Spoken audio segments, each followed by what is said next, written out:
मालिक को प्रणाम। सभी अभ्यासी भाई बहनों को नमस्कार। गुरुदेव कहते हैं, सहज मार्ग संभालेगा कौन। उसको अब केवल एक नदी पार करने के लिए आप एक नाव में बैठ जाते हैं और उसमें एक छेद हो जाए तो आप कितना तड़पने लगते हैं, डूब जाएंगे, मर जाएंगे।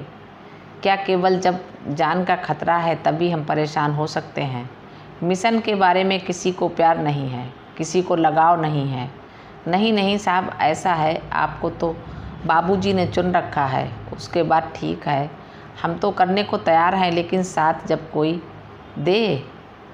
तब अंग्रेजी में एक कहावत है, यानी ईश्वर तभी होते हैं जब उसको पूजने वाले कुछ लोग होते हैं। बाप तो वही है जिसके बेटे होते हैं, मियाँ वही है जिसके बीबी होती है, और गुरु वही है जिसके चेले होते हैं। बिना चेले के तो कोई गुरु होता ही नहीं। नहीं तो हम सब गुरु हो जाते। यहाँ नहीं साहब, हम तो अपने को गुरु ही समझते हैं। कितने चेले हैं आपके पास? अरे इसकी कौन सी आवश्यकता है, भविष्य में आ जाएंगे। ठीक है, आप भविष्य में गुरु बनिए। तो मिशन को आप एक बहुत ही एक नाजुक चीज़ समझिए। ये एक नाव जैसा है जो हमें इस संसार रूपी सागर को पार कराने वाली है। उसमें ज़रा सा भी छेद हो जाए तो न हम रहेंगे न नैया। और यह बहुत मशहूर गाना है भाई, नैया हमारी पार करा दे, संसार सागर के पार हमें लगा दे। बस गाते रहेंगे तो काम कौन करेगा?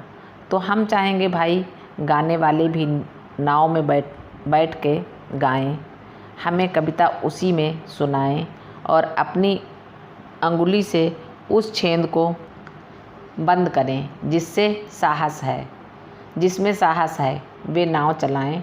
तब हम सब सुरक्षित उस पार पहुंच सकेंगे। ये नहीं कि साहब सब बैठे बैठे पान खाते हुए, जलेबी खाते हुए, लड्डू खाते हुए कहेंगे नहीं नहीं साहब, बाबूजी महाराज तो विशिष्ट व्यक्तित्व रहे, अब आप फिक्र क्यों करते हैं? बात ऐसी होती है कि हमें सलाह देने आते हैं लोग, आप बेफिक्र रहिए, देखिए हम कैसे खा रहे हैं। अरे ठीक है, यही हम भी चाहते हैं।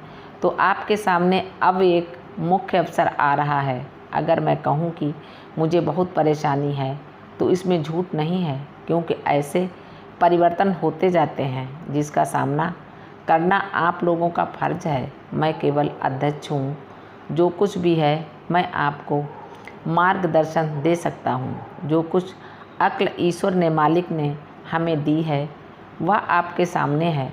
शक्ति जो हम में मौजूद है वह भी आपकी सेवा में है। करने वाले आप हैं, उसका फल भोगने वाले भी आप हैं। ये समझ लीजिए, सहज मार्ग से दिव्यता की ओर पुस्तक पढ़ के हमें यही सीखना है कि हम कहाँ जा रहे हैं, क्यों जा रहे हैं, कैसे जाएंगे, सहज मार्ग क्या चीज़ है, सहज मार्ग देने वाले कौन थे और उसको लेके हमें क्या करना है।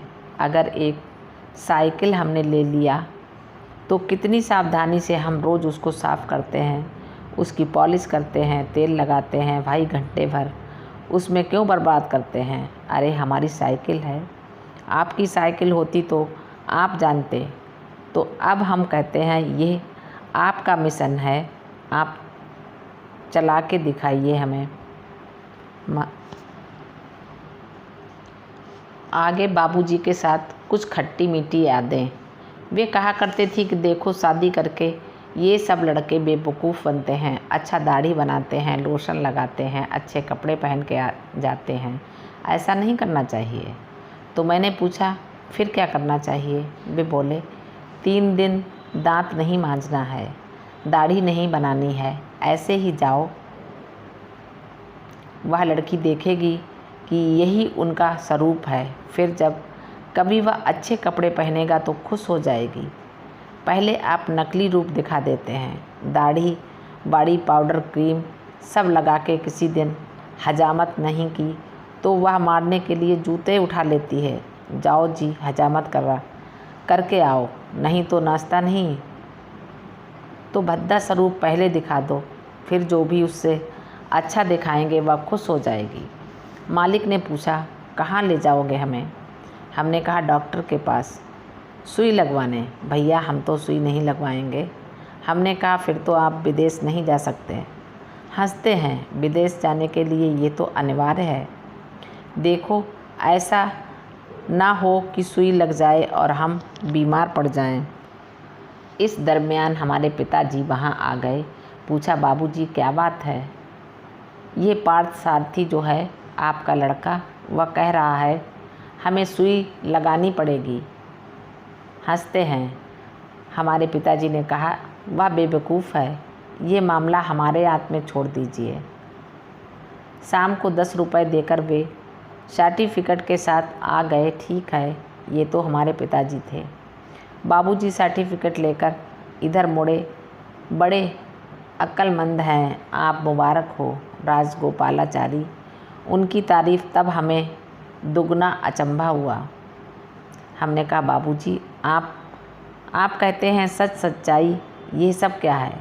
देखो ये सब हमारे बचने के लिए करना ही पड़ता है। अगर हम सुई लगवा लें तो इससे लोगों का फ़ायदा भंग हो सकता है, लेकिन हम दिल से ये सब नहीं मानते हैं। तीसरी बार डेनमार्क में उस दिन बाबूजी आराम करना चाहते थे। कभी कभी उनमें सुस्ती आ जाती थी। बाबूजी पूजा का समय हो गया है।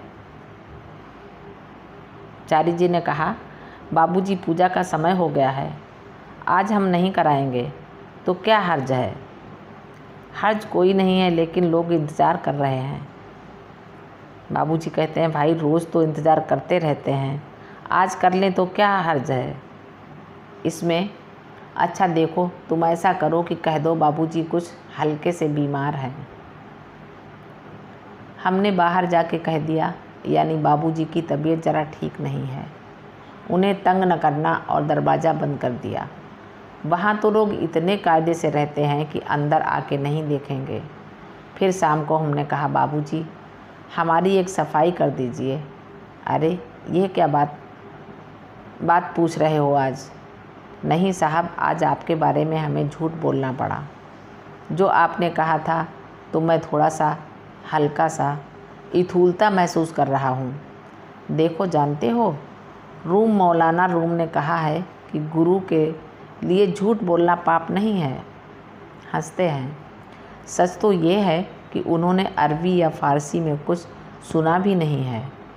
हमने कहा बहुत अच्छा, गुरु के लिए पाप बोलना भी झूठ नहीं है। हंसते हैं बाबूजी। हमारे गुरु बहुत ही मानवता से भरपूर थे। मालिक को प्रणाम। सभी अभ्यासी भाई बहनों को नमस्कार। धन्यवाद।